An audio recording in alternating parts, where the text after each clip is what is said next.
Hello viewers, অচিত তারফি coaching চ্যানেলে তোমাদের সকলকে স্বাগত জানাই।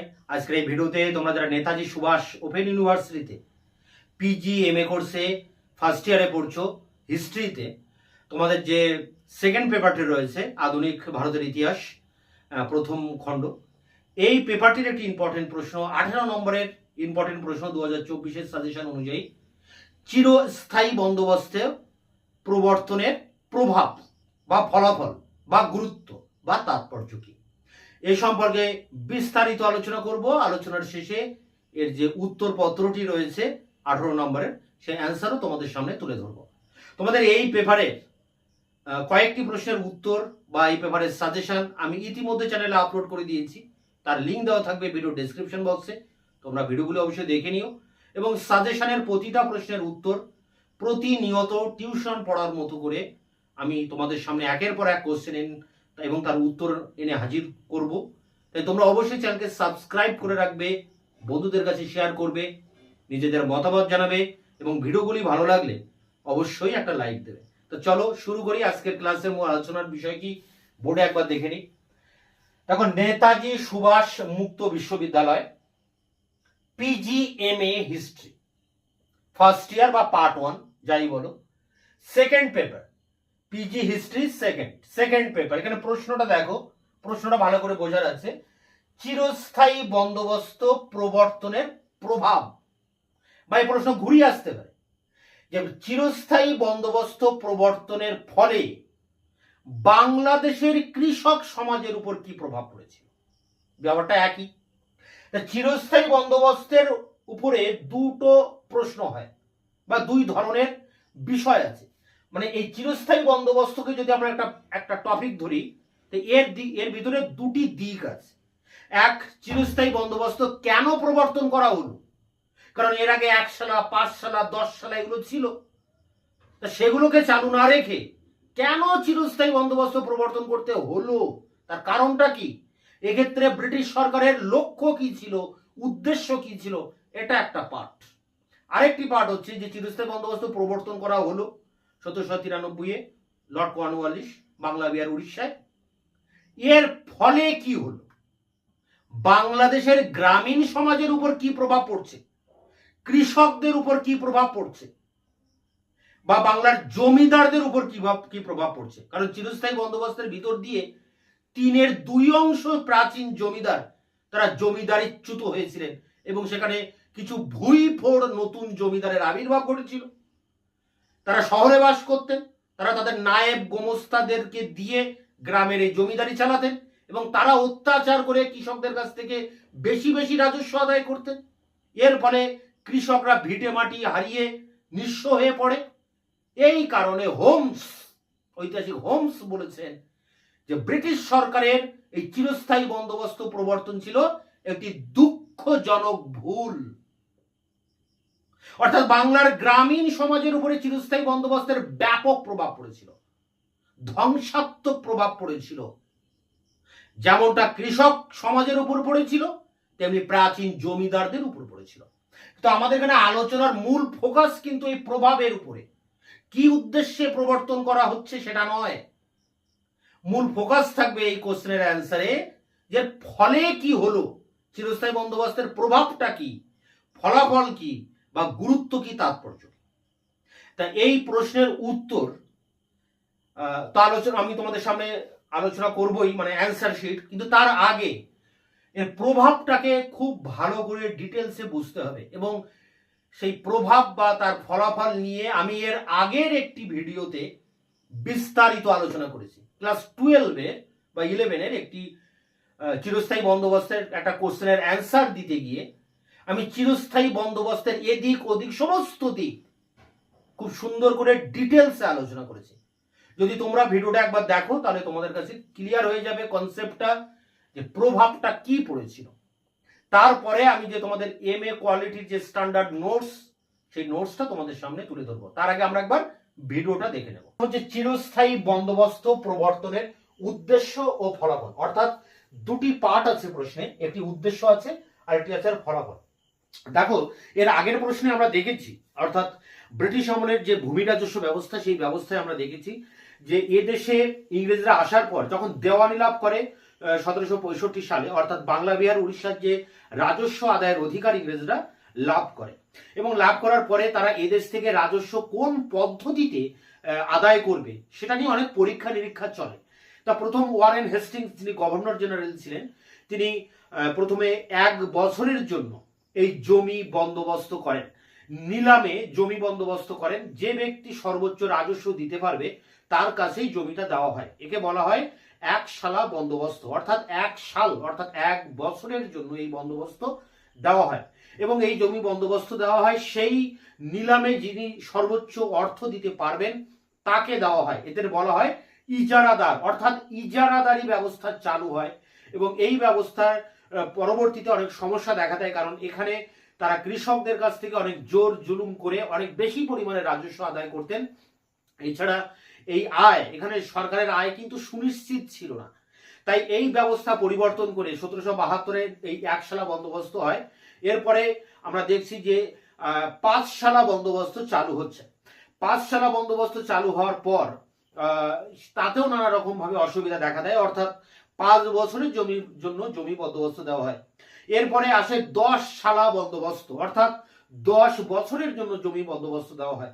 তাহলে প্রথমে 1 শালা, তারপরে 5 শালা এবং শেষে 10 শালা বন্দোবস্ত কিন্তু দেওয়া হয়েছিল। জমি যারা সর্বোচ্চ পরিমাণে রাজস্ব দিতে পারবে তাদের কাছেই এই জমি এই চুক্তিতে বন্দোবস্ত করা হয়েছিল।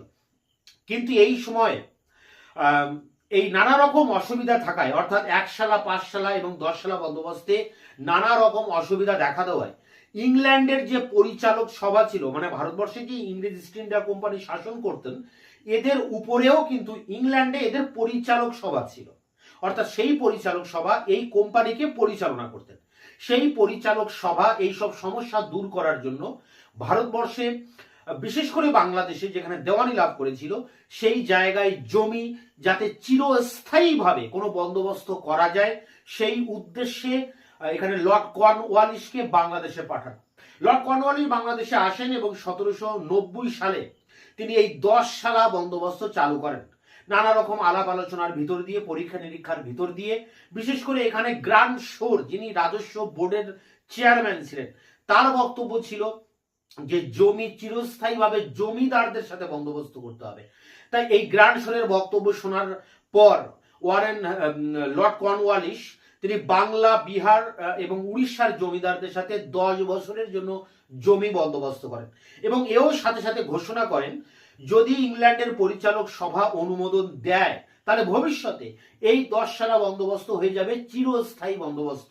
যাই পরবর্তীতে আমরা দেখি যে এর 3 বছর পর, অর্থাৎ 1793 সালে লর্ড কর্নওয়ালিস ইংল্যান্ডের পরিচালক সভার অনুমোদন নিয়ে এসে তিনি জমিদারদের সাথে চিরস্থায়ীভাবে জমি বন্দোবস্ত করেন, যার নাম চিরস্থায়ী বন্দোবস্ত।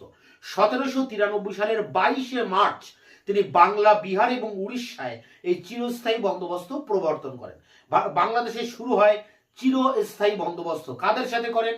জমিদারদের সাথে করেন, অর্থাৎ চিরস্থায়ীভাবে জমিদারদের সাথে জমি বন্দোবস্ত করেন।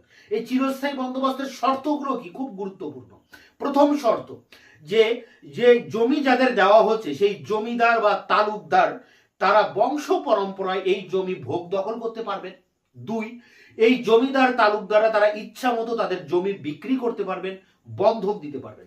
3, এই জমিদারেরা বছরের নির্দিষ্ট সময়ে এই জমির জন্য তারা নির্দিষ্ট পরিমাণে যে রাজস্ব, সেই রাজস্ব সরকারকে প্রদান করবে এবং তারা কৃষকদের কাছ থেকে যে অর্থ আদায় করবে রাজস্ব হিসেবে তার 89% টাকা ইংরেজ সরকারকে দিতে হবে, বাকি 11% টাকা এই মানে জমিদারেরা পাবে।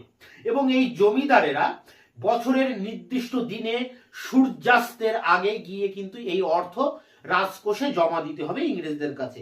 যদি সেই নির্দিষ্ট দিনে তারা রাজস্ব দিতে না পারে, মানে সেই সূর্য ডোবার আগে সেই নির্দিষ্ট দিনে, বছরের একটা নির্দিষ্ট দিনে রাজস্ব দিতে না পারে, তবে সেই তার যে জমিদারি, সেই জমিদারির অংশ বিক্রি করে, অর্থাৎ জমিদারের কোনো একটা অংশ বিক্রি করে বা পুরো জমিদারি হয়তো বিক্রি করে তার ওই রাজস্ব কিন্তু আদায় করে নেওয়া হবে। এই আইনটাকে বলা হচ্ছে সূর্যাস্ত আইন। তা যাই হোক, এইভাবে কিছু নিয়ম নীতি খাড়া করা হয়। এছাড়া আরো কিছু নিয়ম নীতি বলা হয়, যেমন যে নির্দিষ্ট 1790 সালে যখন 10 সালা বন্দোবস্ত করা হয়েছিল, তখন যে হারে রাজস্বের আদায় করা হতো, ঠিক সেই হারে এই রাজস্ব নির্ধারিত হবে চিরস্থায়ী বন্দোবস্তে। এছাড়া খরা, বন্যা, মহামারী, প্রাকৃতিক দুর্যোগ যদি কখনো হয়, তার জন্য কিন্তু রাজস্ব মুকুব হবে না। তো এই ছিল চিরস্থায়ী বন্দোবস্তের শর্ত। কিন্তু আমাদের মূল আলোচনার বিষয় হচ্ছে উদ্দেশ্যটা কি এবং ফলাফলটা কি। দেখো, উদ্দেশ্য যদি আমরা দেখি, চিরস্থায়ী বন্দোবস্ত প্রবর্তনের উদ্দেশ্য, এখানে উদ্দেশ্য বলতে দেখো, প্রথম যে পয়েন্ট, সমর্থক গোষ্ঠীর উদ্ভব। অর্থাৎ ইংরেজ কোম্পানি চেয়েছিল যে জমিদারদের সাথে এই জমির বন্দোবস্ত করে জমিদার শ্রেণী তৈরি করা, বা একটা অভিজাত শ্রেণী তৈরি করা, যে অভিজাত শ্রেণী তারা ইংরেজদেরকে সমর্থন করবে। অর্থাৎ ইংরেজদের একটা সমর্থক গোষ্ঠী এদেশে তৈরি হবে, যাদের সাহায্যে ইংরেজরা এদের শাসন করবে। এই জন্য ইংরেজদের একটা সমর্থক গোষ্ঠী কিন্তু তৈরি হচ্ছে জমিদার। এরপরে দেখো, 2, সুনিশ্চিত আয়। আগে আমরা দেখেছি যে 1 সালা, 5 সালা এবং 10 সালা বন্দোবস্তে সরকারের আয় কিন্তু সুনিশ্চিত ছিল না। কিন্তু এখন যেহেতু একেবারে রাজস্ব নির্ধারিত হচ্ছে সুনির্দিষ্টভাবে এবং বলা হচ্ছে বছরের নির্দিষ্ট দিনে রাজস্ব দিতে হবে, এই জন্য সরকারের আয়টা এখানে কিন্তু সুনিশ্চিত হচ্ছে। যেহেতু আয়টা সুনিশ্চিত হচ্ছে, তাই সরকারের যে আয় ব্যয়ের হিসাব, অর্থাৎ সারা বছর কত টাকা আয় কত টাকা ব্যয়, তার এই যে বাজেট বলা হয় যাকে, এই বাজেট কিন্তু তৈরি করতে পারছে, তার একটা সুবিধা তৈরি হচ্ছে। এরপরে দেখো, দেশের সমৃদ্ধি। এই জমিদারদের সাথে জমি বন্দোবস্ত করার ফলে, জমির অধিকার জমিদারদের দেওয়ার ফলে তারা নিশ্চিন্ত মনে তারা এই জমির উন্নতির জন্য, কৃষির উন্নতির জন্য তারা আত্মনিবেশ করবে এবং দেশের অর্থনীতি সমৃদ্ধ হবে। দেশের অর্থনীতি সমৃদ্ধ হলে ইংরেজরাও সমৃদ্ধ হবে। এই জন্য এই সব উদ্দেশ্যগুলোকে সামনে রেখে ইংরেজ ইস্ট ইন্ডিয়া কোম্পানি লর্ড কর্নওয়ালিসের মাধ্যমে বাংলাদেশ, বিহার এবং উড়িষ্যায় 1793 23 মার্চ চিরস্থায়ীভাবে কৃষক জমিদারদের সাথে জমি বন্দোবস্ত করেন, যার নাম চিরস্থায়ী বন্দোবস্ত। এখন বিষয় হচ্ছে এর ফলাফলটা তাহলে কি। দেখো, ফলাফল, চিরস্থায়ী বন্দোবস্তের অনেক ফলাফল আছে, বিশেষ করে এর সুফল যেমন আছে, আবার এর কুফলও কিন্তু রয়েছে। তবে এর সুফল নিয়ে আমরা প্রথমে আলোচনা করব। দেখো, ভারতের একজন জাতীয়তাবাদী অর্থনৈতিক ইতিহাসবিদ রমেশ চন্দ্র দত্ত, তিনি বলছেন যে ইংরেজ জাতি এদেশে যত পদক্ষেপ নিয়েছে, যত কাজ করেছে, তার মধ্যে একেবারে প্রথম ভালো একটা কাজ ছিল এই চিরস্থায়ী বন্দোবস্ত। এবং ইংরেজ একজন ঐতিহাসিক ভিনসেন্ট স্মিথ, তিনিও বলছেন এই চিরস্থায়ী বন্দোবস্ত প্রবর্তন ছিল একটা বৈপ্লবিক পদক্ষেপ। তা যাই হোক, এখানে দেখো, প্রথম যে সুবিধা, প্রথমে বাজেট তৈরিতে সুবিধা। ইংরেজদের আয় এবং ব্যয় এটা যখন তারা সুনিশ্চিত করতে পারলো তাদের আয় কতটা, সেই হিসাবে তারা কিন্তু একটা বাজেট তৈরি করতে পারলো। সারা বছরের আয় ব্যয় কত হবে সেই হিসাবটা তারা তৈরি করতে পারলো, এটা একটা তাদের সুবিধা হলো। 2, উৎখাতের সম্ভাবনা হ্রাস। উৎখাত বলতে উচ্ছেদ হওয়া। অর্থাৎ আগে আমরা দেখেছি যে 1 সালা, 5 সালা এবং 10 সালা বন্দোবস্তে কৃষকদের কাছ থেকে বেশি রাজস্ব তাদের কাছ থেকে চাওয়া হতো। যদি তারা রাজস্ব দিতে না পারতো, তখন তাদের জমি থেকে তুলে দেওয়া হতো, জমি থেকে উচ্ছেদ করে দেওয়া হতো। কিন্তু এখন সেই চিরস্থায়ী বন্দোবস্তে সেই উৎখাতটা তারা আর হচ্ছে না। অর্থাৎ জমিতে এই কৃষকরাও কিন্তু স্থায়ীভাবে সেই জমিতে তারা আবদ্ধ হচ্ছে। তারা জমি ঘন ঘন জমি থেকে তাদেরকে উচ্ছেদ করার বিষয়টা আর থাকছে না। এরপরে দেখো, কৃষির উন্নতি। যেহেতু জমিদারেরা তারা জমির উপরে অধিকার লাভ করেছে পাকাপাকি ভাবে, চিরস্থায়ী ভাবে, তাই তারা কৃষির উন্নতির দিকে মনোনিবেশ করছে। 4, দেখো, ব্রিটিশদের অনুগত গোষ্ঠী। তাহলে ব্রিটিশ সরকারের একটা সমর্থক গোষ্ঠী তৈরি হচ্ছে জমিদার শ্রেণী বা অভিজাত শ্রেণী, যে জমিদারদের সাহায্যে ইংরেজ ইস্ট ইন্ডিয়া কোম্পানি ভারতবর্ষে শাসন পরিচালনা করেছিল। তাই এইগুলোই ছিল কিন্তু এর সুফল। কিন্তু কুফল যদি আমরা দেখি, তাহলে দেখব যে সুফলের থেকে কুফল কিন্তু অনেক বেশি ছিল। এই জন্য ইংরেজ ঐতিহাসিক হোমস বলেছেন যে চিরস্থায়ী বন্দোবস্ত ছিল একটা দুঃখজনক ভুল, একটা দুঃখজনক পরিণতি। কারণ কি না, প্রথম পয়েন্ট, জমিদারির অবসান। দেখো, চিরস্থায়ী বন্দোবস্তের ভিতর দিয়ে যেহেতু সূর্যাস্ত আইন আছে, মানে বছরের নির্দিষ্ট একটা দিনে, যেমন আমরা হালখাতা হয় দেখেছি বিভিন্ন দোকানে বা ব্যবসায়িক প্রতিষ্ঠানে হালখাতা হয়, এখানেও তাই, যে একটা বছরের নির্দিষ্ট দিনে সূর্য ডোবার আগে এই জমিদারদের কিন্তু রাজস্ব দিতে হতো। অনেক সময় খরা বন্যা মহামারী হলেও কিন্তু রাজস্ব দিতে হতো, কিন্তু খরা বন্যা মহামারী হলে তো আর কৃষকরা রাজস্ব দিতে পারবে না, তখন জমিদাররা কিন্তু রাজস্ব দিতে পারতেন না। ফলে বহু জমিদার রাজস্ব দিতে না পারার কারণে তারা জমিদারি থেকে উচ্ছেদ হতেন, অর্থাৎ তারা জমিদারি হারাতেন। ভারতবর্ষের বাংলাদেশে বিশেষ করে বহু প্রাচীন জমিদার এই চিরস্থায়ী বন্দোবস্তে তারা কিন্তু উচ্ছেদ হয়ে গিয়েছিল, তারা জমিদারি হারিয়েছিল। আর সেই জায়গায় এসেছিল কিছু নতুন জমিদার, ভুইফোড় জমিদার, যারা নতুন করে মাটি ফুঁড়ে হঠাৎ আবির্ভাব হয়েছিল। মানে অনেক শহরের অনেক ধনী ব্যক্তি তারা এই জমিদারিগুলো ক্রয় করেছিলেন, তারা শহরে থাকতেন, তাদের সাথে কৃষক বা এই জমির কোনো সম্পর্ক ছিল না। এই সব জমিদারেরা শহরে থাকতেন, আর তাদের কর্মচারী অর্থাৎ নায়েব, গোমস্তা, এইসব কর্মচারীদের দ্বারা তারা এইসব জমিদারিগুলো পরিচালনা করতেন। আর এই নায়েব গোমস্তারা কি করতেন, তারা বেশি পরিমাণে রাজস্ব আদায় করতেন কৃষকদের কাছ থেকে। ফলে কৃষকদের উপরে সেই অত্যাচার, সেই শোষণ কিন্তু হতো। এই জন্য এই চিরস্থায়ী বন্দোবস্তের কুফল ছিল খুবই মারাত্মক। দেখো, নতুন জমিদারের উত্থান, নতুন এই ভুইফোড় জমিদারদের উত্থান হচ্ছে, কৃষকদের উচ্ছেদ, এবং ঘন ঘন কৃষকদের উচ্ছেদ করা হচ্ছে, বেশি পরিমাণে রাজস্ব দাবি করা হচ্ছে তাদের কাছ থেকে, এবং সেই রাজস্ব যখন দিতে পারছে না তখন তাদের জমি থেকে কিন্তু উচ্ছেদ করে দিচ্ছে এইসব জমিদারদের নায়েব গোমস্তারা। জমির উন্নতি ব্যাহত, জমির যে উন্নতি কিভাবে করা যায়, কৃষকদের উন্নতি কিভাবে করা যায় এতটা ভাবনা চিন্তা কিন্তু কৃষক মানে জমিদারেরা করছে না। ফলে কৃষির যে সার্বিক অগ্রগতি সেটা ব্যাহত হচ্ছে। সরকারের লোকসানটা কোথায়? দেখো, জমিদারেরা খুব বেশি পরিমাণে রাজস্ব আদায় করছে কৃষকদের কাছ থেকে, কিন্তু সেই যে অতিরিক্ত অর্থ তারা আদায় করছে, সেই অতিরিক্ত অর্থ কিন্তু তারা জমা দিচ্ছে না সরকারের ঘরে বা ইস্ট ইন্ডিয়া কোম্পানিকে তারা দিচ্ছে না। কারণ ইস্ট ইন্ডিয়া কোম্পানিকে বা ইংরেজদেরকে তারা একটা নির্দিষ্ট যে অ্যামাউন্ট বাধা আছে, যেটা দেওয়ার কথা সেটা দিচ্ছে। মানে দেখা যাচ্ছে যে ইংরেজ ইস্ট ইন্ডিয়া কোম্পানির হয়ে রাজস্ব আদায় করতে গিয়ে 38 লক্ষ পাউন্ড রাজস্ব আদায় করার কথা ছিল 1793 সালে, কিন্তু জমিদারেরা তুলছে 1,38,00,000, অর্থাৎ অতিরিক্ত 1 কোটি পাউন্ড তারা কিন্তু আদায় করছে। এই টাকার একটা টাকাও কিন্তু তারা ইংরেজদেরকে দিচ্ছে না। ফলে ইংরেজ সরকারের কিন্তু এখানে লোকসান হচ্ছে। কৃষকদের দুরবস্থা, কৃষকদের উপর সীমাহীন শোষণ আসছে, খরা বন্যা মহামারীতেও তাদের রাজস্ব দিতে হচ্ছে। ফলে তারা এই রাজস্ব দিতে গিয়ে তারা মহাজনদের কাছ থেকে টাকা ধার করছে, ফলে ঋণের জালে তারা জড়িয়ে পড়ছে। যে ঋণ তারা পরিশোধ করতে পারছে না, তখন তারা ঘর বাড়ি জমি জমা বিক্রি করে, ছেলে মেয়েকে বিক্রি করে সেই রাজস্ব তারা মেটাতে হচ্ছে, বা সেই মহাজনদের সেই সুদের টাকা তাদেরকে কিন্তু দিতে হচ্ছে। ফলে কৃষকদের একটা দুরবস্থা এখানে ঘনিয়ে আসছে। 7 নম্বর পয়েন্ট, শিল্প বাণিজ্যে মানে ক্ষতিগ্রস্ত হচ্ছে। শিল্প বাণিজ্য কেন শিল্প বাণিজ্য ক্ষতিগ্রস্ত হচ্ছে? যেহেতু প্রত্যেকেই এখন কৃষির দিকে ঝুঁকছে। শহরের ধনী ব্যক্তিরা তারা জমিদারি ক্রয় করে জমিতে তারা টাকা ইনভেস্ট করছে। মানে জমিদারি ক্রয় করাটা অনেকটা লাভজনক, সেই জন্য তারা শিল্প বাণিজ্যের দিকে ঝুঁকছে না, ঝুঁকছে কোথায় না জমিদারির দিকে, জমির দিকে ঝুঁকছে। এই যে বেশি সংখ্যক মানুষের জমির দিকে ঝুঁকে যাওয়া, তারপরে শিল্পগুলো অবহেলিত হচ্ছে। কুটির শিল্প বা ভারী শিল্প বা অন্যান্য শিল্প বাণিজ্য এগুলো কিন্তু ক্ষতিগ্রস্ত হচ্ছে। মধ্যস্বত্বভোগীদের উত্থান। মধ্যস্বত্বভোগী কারা? যারা মাঝখানে দাঁড়িয়ে আছে, মাঝখানে দাঁড়িয়ে তারা কিন্তু টাকা শোষণ করছে। মানে ইংরেজ কোম্পানি, আর এদিকে রয়েছে কৃষক। কৃষকদের টাকায় ইংরেজদের কাছে যাওয়ার কথা, মাঝখানে এসে আবির্ভূত হয়েছে কারা? জমিদার।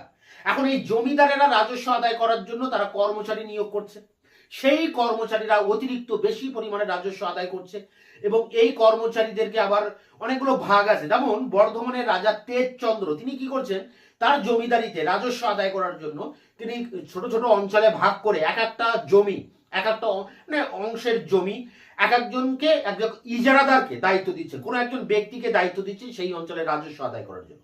তাকে বলা হচ্ছে পত্তনিদার। সেই পত্তনিদার কি করছে, আবার আরেকজনকে দায়িত্ব দিচ্ছে রাজস্ব আদায় করার জন্য, অর্থাৎ হয়ে গেল দরপত্তনিদার। আবার ওই দরপত্তনিদার আরেকজনকে দায়িত্ব দিচ্ছে, ফলে হয়ে গেল দরপত্তনিদার। তাহলে দেখো এখানে কৃষক এবং সরকার এর মাঝে কতজন চলে এলো? জমিদার এলো, সরকারের পরেই জমিদার, জমিদারের পরে পত্তনিদার, পত্তনিদারের পরে দরপত্তনিদার, তারপরে দরপত্তনিদার, তারপরে গিয়ে কৃষক। অর্থাৎ কৃষকের এই টাকা সরকারের ঘরে যাওয়ার আগে এতগুলো হাত হয়ে যাচ্ছে, প্রত্যেকেই কিন্তু যে যার লাভের টাকা কিন্তু সেখান থেকে আদায় করছে। কার কাছ থেকে? কৃষকের কাছ থেকে। কৃষকের দেওয়ার কথা 2 টাকা, কিন্তু সেই রাজস্ব আদায় হচ্ছে হয়তো 10 টাকা। সেই 10 টাকা আদায় করে এই 8 টাকা কিন্তু এই বাকিরা সবাই ভাগ করে নিচ্ছে, 2 টাকা সরকারের ঘাড়ে জমা দিচ্ছে। কিন্তু প্রেশারটা কার উপরে আসছে? এই কৃষকের উপরেই আসছে। তার দেওয়ার কথা 2 টাকা, দিতে হচ্ছে 10 টাকা। তো এইটাই কিন্তু ছিল সব থেকে বড় কুফল চিরস্থায়ী বন্দোবস্তের। তো চিরস্থায়ী বন্দোবস্তের কৃষকদের এই দুরবস্থা নিয়ে বঙ্কিমচন্দ্র চট্টোপাধ্যায় এবং রামমোহন রায় তারা বারবার লেখনী ধারণ করেছে, এবং বঙ্গদেশের কৃষক গ্রন্থে রমেশচন্দ্র মজুমদার বা রমেশচন্দ্র দত্ত কিন্তু এই ব্যবস্থার বিরুদ্ধে তীব্র প্রতিবাদ করেছেন। ডক্টর তারাচাঁদ, যিনি ঐতিহাসিক, ভারতবর্ষের জাতীয়তাবাদী ঐতিহাসিক, তিনিও কিন্তু এই চিরস্থায়ী বন্দোবস্তের কুফল নিয়ে সরব হয়েছিলেন, এবং তিনি বলছেন যে এই চিরস্থায়ী বন্দোবস্তের ফলে বাংলাদেশের গ্রামীণ সমাজ ব্যবস্থা আমূল পাল্টে গিয়েছিল। নতুন এই ভুইফোর জমিদারদের আবির্ভাব ঘটেছিল, ইজারাদারদের আবির্ভাব ঘটেছিল, মধ্যস্বত্বভোগীদের আবির্ভাব ঘটেছিল। ফলে সামাজিক যে ভারসাম্য সেটা অনেকটা পরিবর্তন হয়ে গিয়েছিল, একটা বৈপ্লবিক পরিবর্তন হয়ে গিয়েছিল সামাজিক কাঠামো। যদিও রত্নলেখা রায় বলে একজন গবেষক, মানে গবেষিকা, তিনি বলছেন যে না, সামাজিক ক্ষেত্রে বিরাট পরিবর্তন আসেনি। এটি রাজস্ব ব্যবস্থায় যে জটিলতা ছিল সেই জটিলতাকে নিরসন করার জন্য এই ব্যবস্থা চালু করা হয়েছিল। তবে যাই হোক, এই চিরস্থায়ী বন্দোবস্তের কুফল নিয়ে নানা রকম তর্ক বিতর্ক থাকলেও একটা বিষয় পরিষ্কার, যে চিরস্থায়ী বন্দোবস্তের ভিতর দিয়ে বাংলাদেশের কৃষকদের উপরে কিন্তু একটা দুর্বিষহ শোষণ নেমে এসেছিল, তারা অত্যাচারের শিকার হয়েছিল, এবং তারা এই রাজস্ব দিতে গিয়ে তারা সর্বস্ব হারিয়েছিল, এবং এই কারণে বাংলাদেশে ঘন ঘন কিন্তু এই দুর্ভিক্ষ, অকাল, মহামারী এগুলো বারবার কিন্তু দেখা দিয়েছিল। এবং পরবর্তীকালে আমরা দেখছি যে ইংরেজ সরকারের বিরুদ্ধে এই বাংলাদেশের কৃষকরা বারে বারে কিন্তু বিদ্রোহ করেছিল, কৃষক বিদ্রোহ। তো এইগুলো বিষয় নিয়ে, টোটাল এই সামগ্রিক বিষয় নিয়ে আলোচনা করতে হবে তোমাদের এই নোটসে, যেখানে চিরস্থায়ী বন্দোবস্ত কে প্রবর্তন করছে, কবে প্রবর্তন করছে, কেন প্রবর্তন করছে, তার উদ্দেশ্যগুলো কি রয়েছে, এবং তারপরে ফলাফলের সুফলগুলো কি এবং কুফলগুলো কি, পরপর এইভাবে মেনশন করতে হবে। চিরস্থায়ী বন্দোবস্ত। কর্নওয়ালিসের চিরস্থায়ী বন্দোবস্ত একটি বহু আলোচিত এবং বিতর্কিত বিষয়। 1793 খ্রিস্টাব্দে কর্নওয়ালিস কর্তৃক প্রবর্তিত চিরস্থায়ী বন্দোবস্ত বাংলার অর্থনৈতিক ও সামাজিক জীবনে এক ব্যাপক পরিবর্তন ঘটিয়েছিল। কিন্তু প্রশ্ন ওঠে যে এই পরিবর্তনের ফলে গ্রামীণ সমাজ উপকৃত বা লাভবান হয়েছিল, না এর বিপরীত ঘটনা ঘটেছিল। চিরস্থায়ী বন্দোবস্তের ফলাফল বা প্রভাবের গুণকীর্তন করে জেসি মার্গম্যান তার history of India volume 7, Rameshchandra Dutta তার economic history of India under early British rule প্রমুখ বলেন এই ব্যবস্থার ফলে জনগণের জীবনের মান উন্নত হয় এবং সর্বত্র শ্রীবৃদ্ধি ঘটে। আবার TRE Holmes history of Indian mutiny গ্রন্থে বলেন এই ব্যবস্থার ফলে কৃষি, কৃষক এবং গ্রামীণ সমাজ লাভবান হয়নি।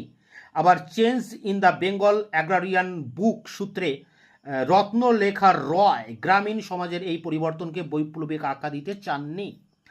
প্যারা করে দেখো, চিরস্থায়ী বন্দোবস্তের প্রভাব ও তার গুণাগুণ আলোচনাকালে সমাজের কতকগুলি ক্ষেত্র, গ্রাম সমাজের পরিকাঠামো, কৃষি বাণিজ্যিকীকরণ, জমির বাণিজ্যিকীকরণ, ঋণদান, রাজস্বের পরিমাণ, কৃষক, জমিদার, মহাজন শ্রেণী, বিচার ব্যবস্থা, গ্রামীণ সমাজের সংস্কৃতি পর্যালোচনার মাধ্যমে চিরস্থায়ী বন্দোবস্তের প্রভাব সম্পর্কে মূল্যায়ন করব। এরপরে দেখো প্যারা করে রয়েছে, থার্ড প্যারা। প্রথম দিককার জাতীয়তাবাদী অর্থনৈতিক ঐতিহাসিকগণের মতে চিরস্থায়ী ব্যবস্থা প্রবর্তনের পূর্বে ভারতের গ্রাম সমাজ ছিল self sufficient, self sustained and লেজিসেরিয়ান, অর্থাৎ স্বয়ং সম্পূর্ণ, স্বনির্ভর ও ন্যায়নীতি ভিত্তিক ছিল। কিন্তু চিরস্থায়ী বন্দোবস্ত প্রবর্তনের পর কতগুলি আইনগত পরিবর্তন দেখা যায়, যেমন জমিতে পারিবারিক মালিকানার পরিবর্তে ব্যক্তি মালিকানার সূচনা করেন, অর্থাৎ কর্নওয়ালিসের সময় থেকেই জমি একটি লাভজনক অর্থকরী বিনিয়োগের ক্ষেত্রে পরিণত হয়। প্যারা করে দেখো, চিরস্থায়ী বন্দোবস্তের সময় কৃষির বাণিজ্যিকীকরণ শুরু হয়। বাণিজ্যিকীকরণের ফলে জমিতে ব্যাপক হারে বাণিজ্যিক শস্য চাষ শুরু হয়, তামাক, পাট, চা, আখ, কফি ইত্যাদি বাণিজ্যিক ফসল উৎপাদন বৃদ্ধি পায়। ফলে ওইসব ফসলের বাজার বৃদ্ধি পায়, লাভজনক হওয়ায় জমিতে লগ্নি বৃদ্ধি পায়। এছাড়া জমি একটা লাভজনক ক্ষেত্রে পরিণত হওয়ায় কৃষি উৎপাদন, কৃষি মজুরি, কৃষিজাত পণ্যের দাম ও জমি মূল্য ক্রমশ বাড়তে থাকে। বিনয় চৌধুরী, আন্ডারলাইন হবে, বলেন যে প্রথম দিকে জমি লাভজনক না হলেও কিছুদিনের মধ্যেই তা একটা লাভজনক ক্ষেত্রে পরিণত হয়। প্যারা করে, চিরস্থায়ী বন্দোবস্ত প্রবর্তনের অন্যতম উদ্দেশ্য ছিল সরকারি রাজস্বের পরিমাণ যতটা পারা যায় বৃদ্ধি করা এবং সেই সুনির্দিষ্ট আয় সম্পর্কে নিশ্চিত হওয়া। এই ব্যবস্থায় রাজস্ব আদায় বা জমা যাতে নির্দিষ্ট সময় অন্তর শান্তিতে আদায় হয় তার জন্য সূর্যাস্ত আইন চালু করা হয়। এই আইন অনুযায়ী নির্দিষ্ট দিনে সূর্যাস্তের আগে রাজস্ব প্রদান করতে না পারলে জমিদারি নিলামে বিক্রি করে বকেয়া রাজস্ব আদায় শুরু হবে। জি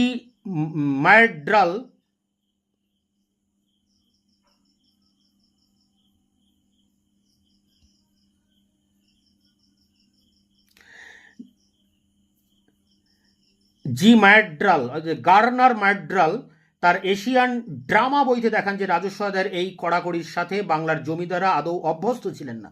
ফলত চিরস্থায়ী বন্দোবস্ত প্রবর্তনের 25 বছরের মধ্যে বাংলার অর্ধেক জমি জমিদারদের বেহাত হয়ে যায়।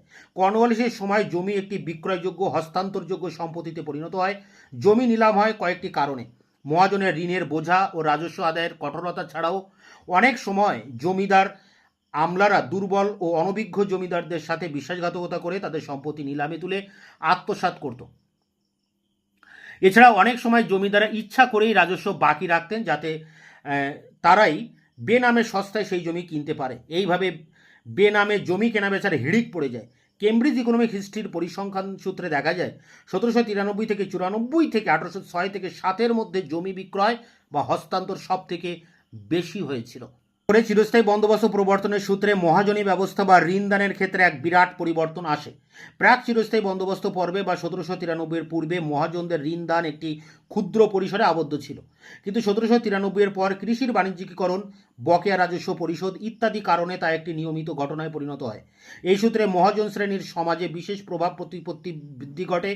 পুরনো সমাজে এরা কৃষি বহির্ভূত শ্রেণী ছিল, কিন্তু 1793-এর পরবর্তীকালে এদের অবস্থান বদলে যায়। কৃষক এবং জমির মালিক জমিদার সাধারণত মহাজনদের কাছ থেকে ঋণ নিত, কিন্তু অধিকাংশ সময় তারা সুদের হার সহ ঋণ অপরিশোধ রাখত এবং তা তৎকালে শাস্তিযোগ্য অপরাধ হওয়ায় মহাজন শ্রেণী জমি অধিগ্রহণ করত। ফলত কৃষি সমাজের পুরনো কাঠামোয় ভাঙন ধরে। প্যারা করে দেখো, চিরস্থায়ী বন্দোবস্তের সর্বাধিক প্রভাব পড়ে জমিদারদের উপর। এই বন্দোবস্ত সূত্রে জমিদাররা জমির বংশানুক্রমিক মালিকানা জমি বিক্রয়, বন্ধক বা দান করার অধিকার পেলেও কার্যত জমিদাররা 16 আনা লাভ করতে পারেনি। প্রথমত কর্নওয়ালিস তাদের বিচার ও পুলিশি ক্ষমতা কেড়ে নিয়েছিল। তবে জমিদার সব থেকে বড় অভিযোগ ছিল জমার উঁচু হার। কর্নওয়ালিস ভেবেছিলেন এই ব্যবস্থা সূত্রে জমিদারদের হাতে প্রচুর টাকা আসবে, তাদের পক্ষে এই ভার কোনো মতেই দুর্বহ হবে না, কিন্তু তা হয়নি। এই ব্যবস্থা সূত্রে পুরাতন জমিদারি ব্যবস্থা ভেঙে যায়, নতুন জমিদারি ব্যবস্থা ওই স্থলে গড়ে ওঠে। ওই জমিদারি ব্যবস্থার চরিত্র ছিল মিশ্র ধরনের।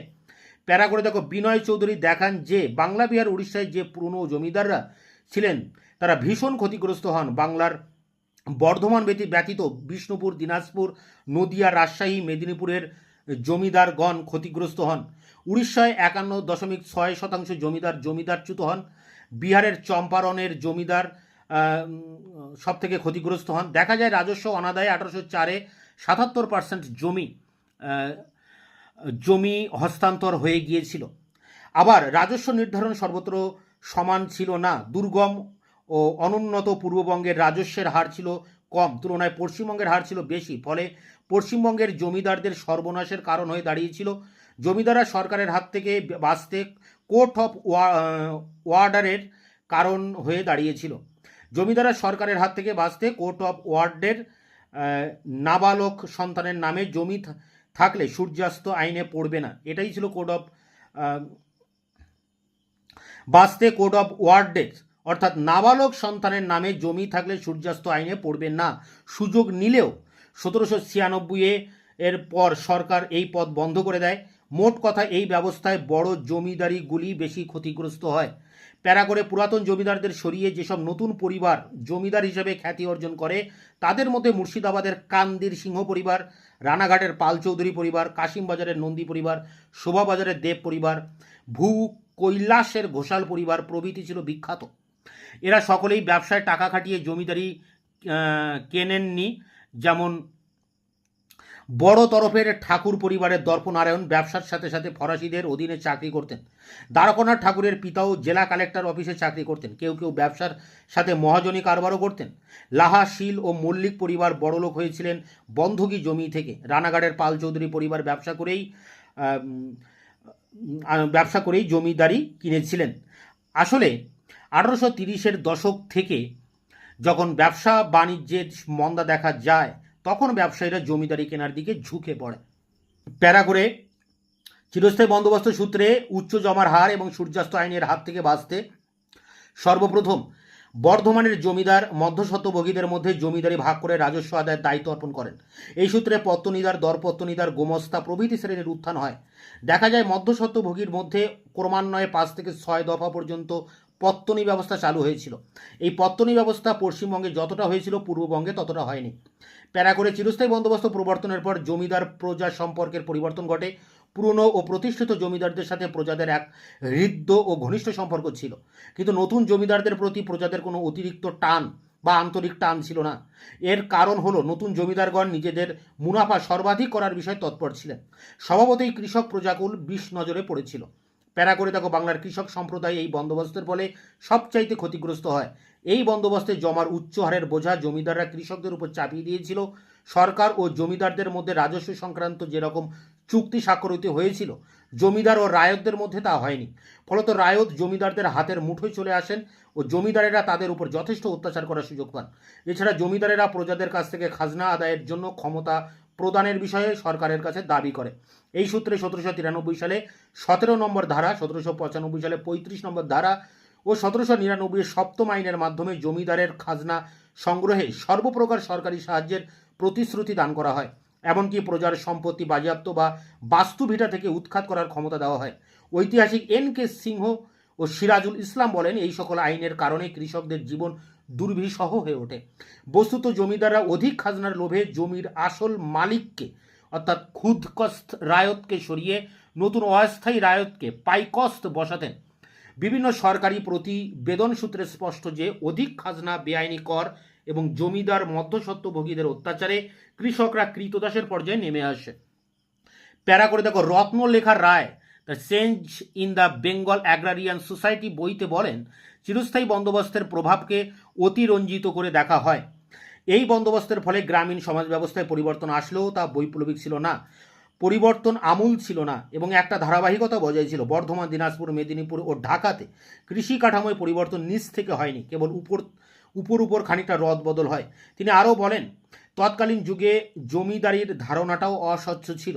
জমির সাথে সম্পর্কিত লোকেরা জমি কিনতে শুরু করে। বাংলাদেশের ঢাকা, বাখরগঞ্জের বর্ধিষ্ণু মুসলমান নমশূদ্র লোকেরা, আবার মেদিনীপুরের কৈবর্ত তালুকদারেরা, পুরাতন গোমস্তারা অধিকাংশ জমি কিনে নেন। প্যারা করে দেখো, এটি শেষ প্যারা। পরিশেষে বলা যায়, কর্নওয়ালিসের একান্ত আশা ছিল চিরস্থায়ী বন্দোবস্তের ফলে দেশে কৃষি বিপ্লব সংগঠিত হবে, কিন্তু তা হয়নি। এই ব্যবস্থার প্রবর্তনের ফলে কৃষি সম্প্রসারণ বা উৎপাদন বৃদ্ধি হলেও, জমিদারের হাতে উদ্বৃত্ত অর্থ এলেও বাস্তবিক কৃষকের কোনো উন্নতি সাধন হয়নি। তো এই ছিল, দেখো এখানে প্রশ্নটা দেওয়া আছে, চিরস্থায়ী বন্দোবস্তের ফলে গ্রামীণ সমাজের উপর কী প্রভাব পড়েছিল। অর্থাৎ চিরস্থায়ী বন্দোবস্তের যে প্রভাব বা ফলাফল, তার উপরে 18 নম্বরের কোশ্চেন অ্যান্সার তোমাদের সামনে তুলে ধরলাম। তোমরা যারা নেতাজি সুভাষ ওপেন ইউনিভার্সিটিতে PG MA করছে